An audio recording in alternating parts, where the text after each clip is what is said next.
Welcome to you all for the subject of philosophy. Firstly, I have to tell you that this is a special class lecture for BA Semester 2 students of philosophy. This is beneficial for all the students of MDC, MIC and MGC of Patliputra University students. So first of all, we will discuss about our syllabus. You all know the syllabus? The syllabus of the BA Semester 2 is we have to study scientific method. In semester 1 we had to study deductive logic, and in semester 2 we have to cover scientific method, in which we have to cover 4 units. In first unit, the nature and scope of scientific method, postulates of induction and explanations that scientific and unscientific method we have to discuss. In second, analogies, experimental method, that is very important for all of your exam. Thirdly, this is the unit of basically for nature and scope of hypothesis in scientific method, classification of hypothesis and conditions of hypothesis, proofs of hypothesis. And lastly, which is unit 4, we have to discuss in that nature and needs of statistical methods, general methods like collection of data, tabulation of data, average, mean, median and mode or deviation, and correlation, and personal equation and probable errors in statistics methods. First of all, we have to clear that the unit 4 is basically for major course of philosophy students, and the first 3 units it is helpful for all the students of MDC, MIC and MGC as well as. So now I will start. What is philosophy? First of all, we all should know that what is philosophy. इस पर मेरा एक lecture already बना हुआ है कि philosophy क्या है, जो थोड़ा बेसिकली इंडियन फिलॉसफी के पर्सपेक्टिव्स को कवर करता है, लेकिन we have to talk about the philosophy here about according to logic and scientific method. We have to know that what is philosophy. So the main question is, what do you mean by philosophy? As we know that if we go by the literal meaning, it means a conjunction of 2 words which are Greek in origin. They are philos and sophia. Generally we know the meaning of philos means love and sophia means wisdom.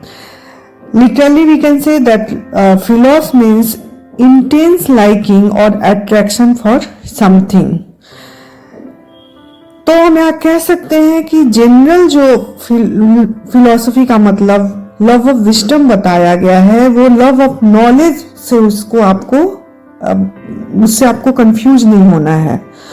Generally love of knowledge लोग यहाँ confuse हो जाते हैं love of wisdom से, लेकिन यहाँ हमें ये जानना होगा कि विजडम और नॉलेज में अंतर है.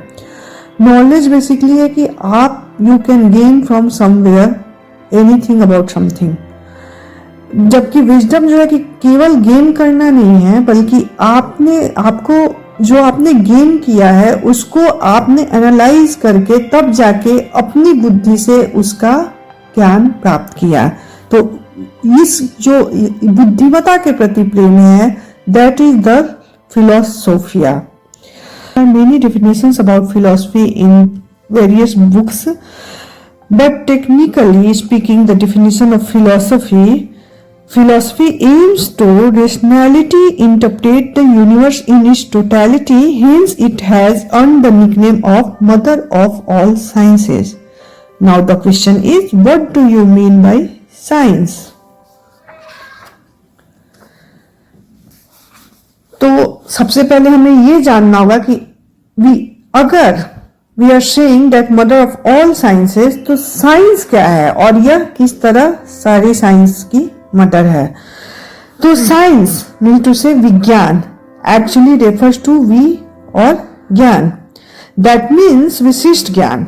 Hence, science means a specialized systematic study of any subject.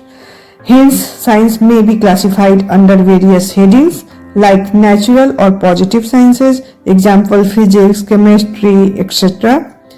Secondly, social sciences like psychology, history, geography, economics, sociology, etc. You all know that the psychology means psyche, means study of mind. Thirdly, the life sciences like bios and logos, yani by study of life sciences. Example, botany like plant life, zoology like science of animals, etc. Fourthly, conceptual sciences, which comprises of numerical and symbolic sciences like arithmetic, algebra, geometric, trigonometric, statistics, etc. उसके बाद हम आ जाते हैं एक दो और sciences और हैं like linguistic sciences. You all know the linguistic means language की जिसमें पढ़ाई होती है like English, Hindi, Urdu, French, etcetera. उसके बाद आप लोगों ने नॉर्मेटिव साइंसेज के बारे में सुना होगा जिसे वैल्यू ओरिएंटेड साइंसेज भी कह सकते हैं. We basically recognise the three fold values of truth, beauty and goodness corresponding to Satyam, Sundaram and Shivam. Truth मतलब specifically it is the end result of logical inquiry. अब देखिए यहीं से हमारी लॉजिक की ओरिजिन होती है. जब हम वैल्यू ओरिएंटेड कोर्सेज की बातें करते हैं तो हमारे सामने तीन चीजें आती हैं. एक ट्रूथ यानी सत्यता, दूसरा ब्यूटी एंड तीसरा गुडनेस. अब ये जो है हमारे जो इंडियन थॉट्स बोल सकते हैं या इंडियन जो ट्रेडिशन है उसमें तीन जो हमारी बातें हैं सत्यम, सुंदरम और शिवम, ये जो आप देखते हैं देखिए यहीं से ओरिजिन हुआ है ट्रूथ, ब्यूटी एंड गुडनेस से ही.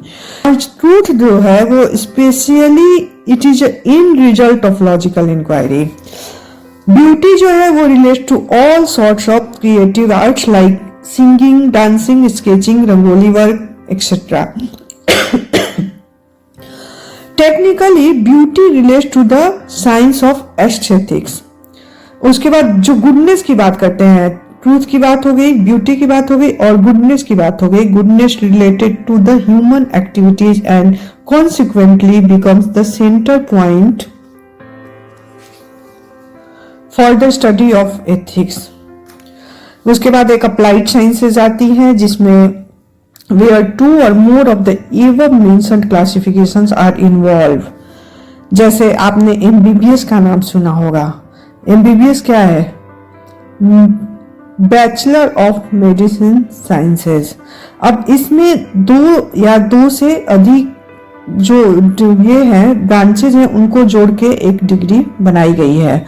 मेडिसिन मतलब जूलॉजी और केमिस्ट्री, फार्माकोलॉजी मतलब बॉटनी, जूलॉजी और केमिस्ट्री, कंप्यूटर साइंसेज इसी तरह है, इंजीनियरिंग है डिफरेंट ब्रांचेज उसके, मैनेजमेंट है, designing courses like fashion, interior etcetera, ये सब अप्लाइड साइंसेज के अंदर आते हैं.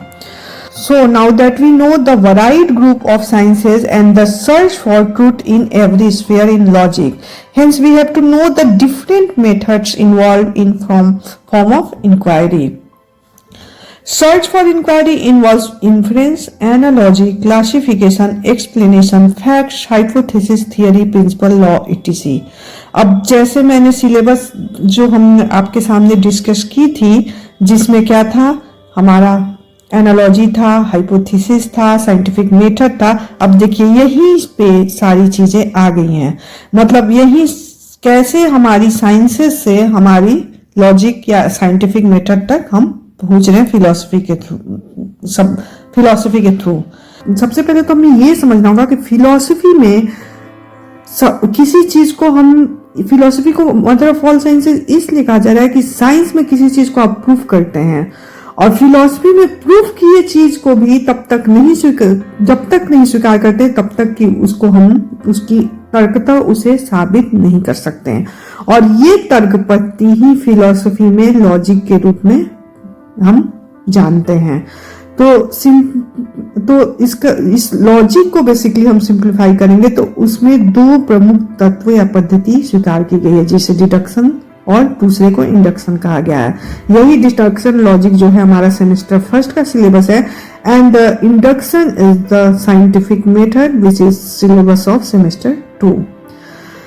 तो डिडक्शन में मैं स्पेशल क्लासेस उसकी भी करूंगी, उसके लिए मैं अलग वीडियोस बनाऊंगी जिसमें डिडक्शन क्या है, डिडक्टिव मेथड क्या है, डिडक्टिव लॉजिक के कौन कौन से ब्रांचेस है, वो सब डिस्कस करूंगी। अभी चूंकि आपके एग्जाम के लिए सिलेबस सेमेस्टर 2 का जो है वो इंडक्टिव लॉजिक पे बेस्ड है, इसलिए हम लोग 1 by 1 करके we will discuss about inductive logic and its branches. तो नेक्स्ट वीडियो में सबसे पहले जो हमारा यूनिट फर्स्ट का सिलेबस है, we will discuss about scientific method unit 1, whereas the topic is nature and scope of scientific method, postulates of induction and explanation of scientific and unscientific. We will discuss about it on next video. तब तक के लिए आप लोग इसको समझो, and you can ask me via comment or your doubts. I will try to clear, and you can also ask me in the college department. Thank you.